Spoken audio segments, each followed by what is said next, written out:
Welcome to the weekly Neurology Deep Dive, produced by American Academy. Today, we're really diving deep into the latest updated guidelines for patients with prolonged disorders of consciousness.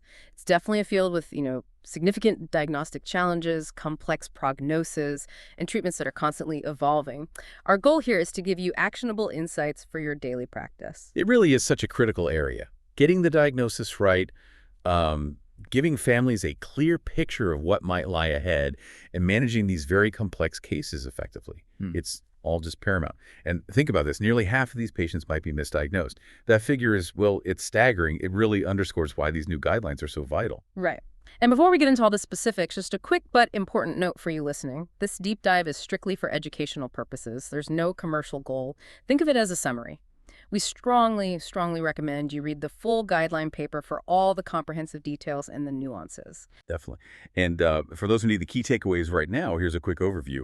For diagnosis, really focus on identifying and treating confounding conditions, optimize arousal, and crucially perform serial standardized assessments, like the Coma Recovery Scale Revised. This is key for accuracy. Remember that diagnostic error rate can be as high as 40.0%. Also, keep in mind that advanced tools, functional MRI, fluorodeoxyglucose PET, electrophysiology, they might reveal hidden awareness in some behaviorally unresponsive patients. If you see those signs, it should prompt more frequent neurobehavioral checks. Now, prognosis. You must counsel families that the outcome isn't universally poor. That's a key message. We see better outcomes with minimally conscious state and traumatic causes and big change. Stop using permanent vegetative state. The term is now chronic vegetative state unresponsive wakefulness syndrome. This reflects the evidence, of late recoveries. Some patients emerge even after hitting those old permanence marks. For adults, tools like the Disability Rating Scale, Structural MRI, and SPECT can help with prognostication. Treatment-wise, there's a level B recommendation. Prescribe amantadine 100 to 200 milligrams twice a day.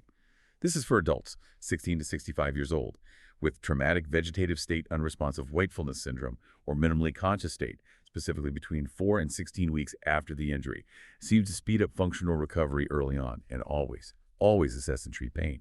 Plus, stay vigilant for those common medical complications. Lastly, for children. Well, the natural history, prognosis, and established therapies are just not as well defined yet. Diagnostic approaches, though, generally follow the adult model. Okay, great summary. So our mission today is to unpack these new recommendations. They come from the American Academy of Neurology, the American Congress of Rehabilitation Medicine, and the National Institute on Disability, Independent Living, and Rehabilitation Research. We want to give you, the neurologist, practical insights you can use. So let's start with the basics. Who exactly are we talking about? These guidelines cover individuals with prolonged disorders of consciousness, right? Defined as lasting 28 days or more. That's correct. And caring for these patients is incredibly complex.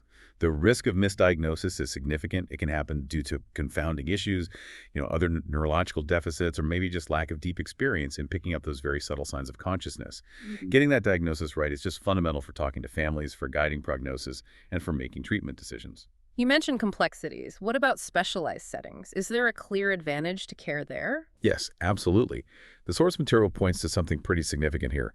Cumulative mortality at 3 years after discharge is notably lower for patients who go home or to inpatient rehab facilities compared to skilled nursing facilities. And that holds even after adjusting for other factors. It strongly suggests that, yes, a multidisciplinary rehab team provides real benefit. Okay, let's really get into this diagnostic accuracy piece. The guidelines put a lot of weight on improving it. What are the absolute must-knows for clinicians? Well, as we said, that error rate hovering around 40.0%, it's persistent. It's often due to a mix of things. Behaviors that aren't consistent, arousal levels fluctuating, underlying problems like aphasia or neuromuscular issues, and importantly, not using standardized procedures. We've seen cases, locked-in syndrome, mistaken for vegetative state unresponsive wakefulness syndrome or a minimally conscious state. It happens.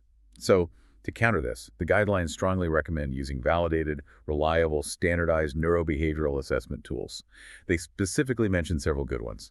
The Coma Recovery Scale Revised, the Wessex Head Injury Matrix, the Sensory Modality Assessment and Rehabilitation Technique, the Western Neurosensory Stimulation Protocol, the Disorders of Consciousness Scale, and the Sensory Stimulation Assessment Measure. So having the right tools is one thing, but how should we use them effectively? Right, it's not just which scale, but how you use it. Because patient responses can vary so much, a single exam is just too risky for misdiagnosis.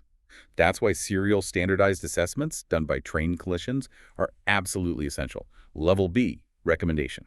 The guidelines don't dictate the exact frequency that's up to clinical judgment, but doing them repeatedly over time is key. Also, clinicians should actively try to boost arousal before assessing, especially if arousal seems low. The Coma Recovery Scale Revised Arousal Facilitation Protocol is one example mentioned, and critically, identify and treat those confounding conditions, medication side effects, other medical problems. That's also level B for improving accuracy.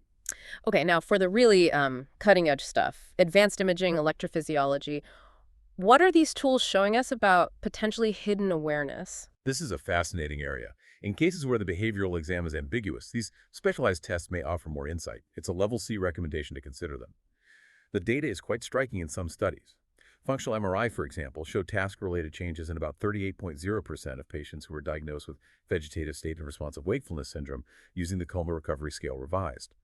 The confidence intervals on those studies were wide, mind you, like 14.0% to 69.0% in one and 23.0% to 56.0% in another, but still, 38.0% is notable.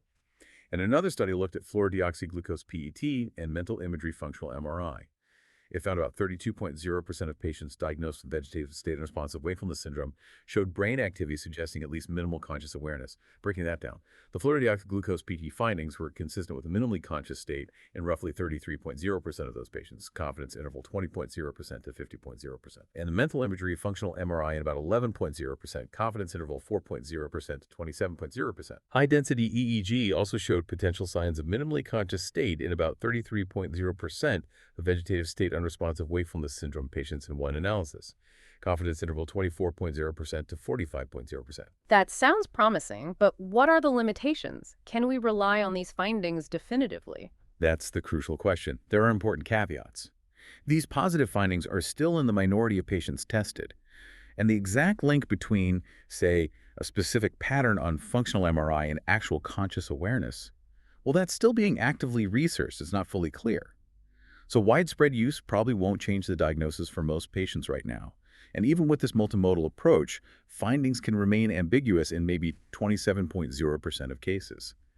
The actionable advice, level C, is this. If these tests do suggest preserved awareness despite the lack of behavioral signs, then it may be appropriate to conduct more frequent neurobehavioral reevaluations, and you might delay decisions about reducing rehabilitation intensity based on those findings. Okay, so putting this all together, the diagnostic tools, the potential for hidden awareness, what does this mean when we talk to families about prognosis? How do we navigate that conversation now? It means we have to be very careful with our language. The guidelines are clear on this level A recommendation. Clinicians must avoid statements suggesting a universally poor prognosis, especially in those first 28 days post-injury. There's just too much potential for significant functional recovery to make definitive negative predictions early on. And again, those serial standardized behavioral evaluations are critical here too. They help track the recovery trajectory, which is vital for prognostication, especially since patients can shift between categories like vegetative state and unresponsive wakefulness syndrome and minimally conscious state. Are there specific markers we should look for, particularly in traumatic cases? Yes. For traumatic vegetative state unresponsive wakefulness syndrome, there are some level B indicators. Lower scores on the disability rating scale, specifically below 26 measured at 2 to 3 months post-injury, are generally more favorable. Structural MRI findings at 6 to 8 weeks can be prognostic too.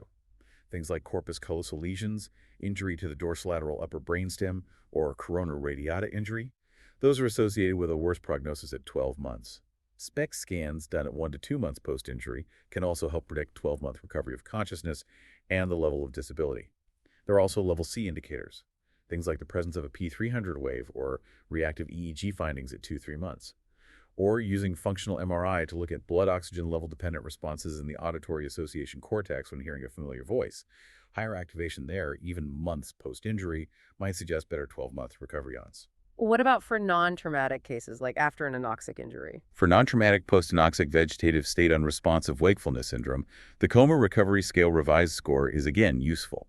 Scores of 6 or higher, obtained more than a month after onset, are a level B indicator suggesting better prognosis. And on a level C basis, checking for somatosensory evoked potentials from bilateral median nerve stimulation might help predict recovery of responsiveness by 24 months. You mentioned earlier this big shift away from the term permanent vegetative state. Why is that term being discontinued? It feels like a major change in how we conceptualize these conditions. It is a profound shift, yes, and it's a level B recommendation to discontinue the term permanent vegetative state. The core reason is that permanent implies irreversibility, and the current research just doesn't support that implication anymore. For example, a reanalysis of older data looked at patients with traumatic vegetative state unresponsive wakefulness syndrome. It found that 14.0%, that was 6 out of 25 patients in that particular data set, actually recovered consciousness sometime between 1 and 3 years after their injury. That rate is significantly higher than the 1.6% previously thought, really challenging the idea of permanence. Wow, 14.0% is definitely not insignificant. What about non-traumatic cases? For non-traumatic vegetative state unresponsive wakefulness syndrome, the picture is similar, though maybe less traumatic. Meta-analyses estimate about 17.0% might recover consciousness by 6 months. Confidence interval 5.0% to 30.0%. And even after 6 months, maybe around 7.5% could still recover consciousness. Confidence interval 0.0% to 24.0%. We also know that some patients, perhaps up to 20.0%, who met the old criteria for permanence, can actually transition later into a minimally conscious state. There are documented cases of recovery happening even up to 28 months post-onset. Now, it's crucial to be realistic. Most of these very late recoveries still result in severe disability. But some individuals do regain reliable communication, some self-care abilities. So the new recommended terminology is chronic vegetative state unresponsive wakefulness syndrome, and you should specify the duration. When counseling families, the focus should be on the likelihood of permanent severe disability and the almost certain need for long-term assistive care rather than stating recovery is impossible. That evidence on late recovery is really powerful. But practically, for a clinician talking to a family facing this, how do you balance that possibility, however small, with the reality of likely severe long-term disability and the resources needed? What about the injury type and initial state? That's exactly the tightrope we walk. And it's why the guidelines stress clear, ongoing communication and realistic planning. This is level A. We know certain factors point towards potentially better outcomes, specifically being diagnosed in a minimally conscious state within the first 5 months and having a traumatic etiology. These are associated with more favorable outcomes compared to vegetative state unresponsive wakefulness syndrome or a non-traumatic cause. That's level B evidence. So understanding those factors early on is key. But when severe long-term disability is the likely scenario, clinicians must have those tough conversations with families, talking about goals of care, filling out medical decision-making forms, looking into disability benefits, planning for long-term care. These discussions are absolutely essential.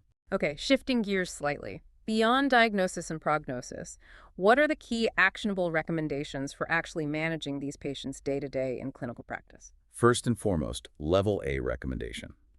Identify patient and family preferences early on, and keep revisiting them over time because things can change. Their input must guide decision-making. Then, practically, be really vigilant for common medical complications, especially in the first few months.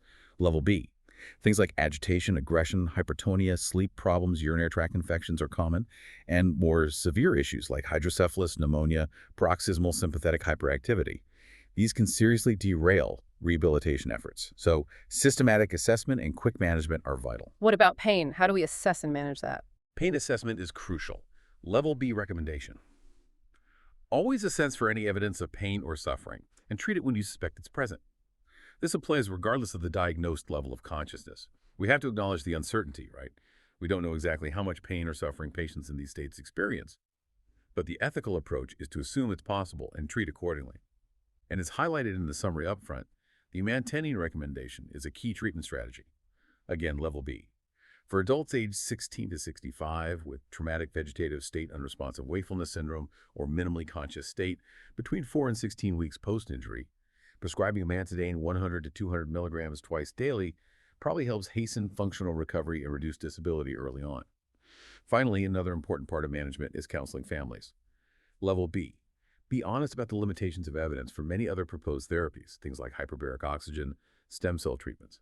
Discuss the potential risks, and help them understand that it's often really hard to tell if any observed improvement is from the treatment itself or just the natural course of spontaneous recovery. Setting realistic expectations is key. That makes sense. Now, are there different guidelines or specific things to keep in mind when dealing with children who have prolonged disorders of consciousness? Yes, the pediatric population has distinct considerations, and frankly, it's an area where much more research is needed. For diagnosis, while there wasn't specific pediatric evidence identified in the review for these guidelines, the recommendation, level B, is that it's reasonable to apply the adult diagnostic principles. So that means treating confounders, optimizing arousal, using valid standardized behavioral assessments, and doing serial assessments. Prognosis in children, however, is much less defined. That's a key counseling point for families. Level B.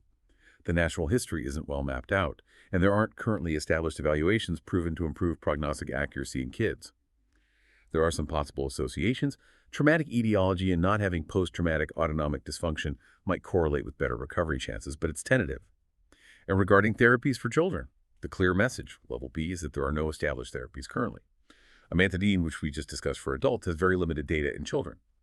One study noted side effects in about 9.0% of pediatric patients, but there were methodological issues with that study, so we can't draw firm conclusions. So a lot more uncertainty when it comes to children. Definitely. It underscores the need for very careful, nuanced counseling with families. So just to quickly recap those key actionable points for your clinical practice. 1, diagnostic precision is absolutely vital. Use standardized, serial assessments. Consider multimodal imaging. If the picture is unclear, you might uncover hidden awareness. 2, prognosis is complex. Avoid definitive poor prognosis statements early. Remember that late recoveries from chronic vegetative state-unresponsive wakefulness syndrome, while maybe not common, can happen. 3, amantadine is a key tool for adults with traumatic disorders of consciousness in that specific 4 to 16-week window, and always assess for pain. 4, for children, the pathways for prognosis and treatment are much less clear. This demands extra careful counseling and managing expectations. This deep dive really does highlight how much our understanding of consciousness itself and the potential for recovery is still evolving. It really makes you wonder, as our technology gets even better, how much more hidden awareness might we uncover? And what will that mean? What are the profound implications for our clinical practice, for ethics, and ultimately for the lives of our patients and their families down the road? We strongly encourage you to read the full guideline for all the details. This has been a weekly neurology deep dive produced by America Academy.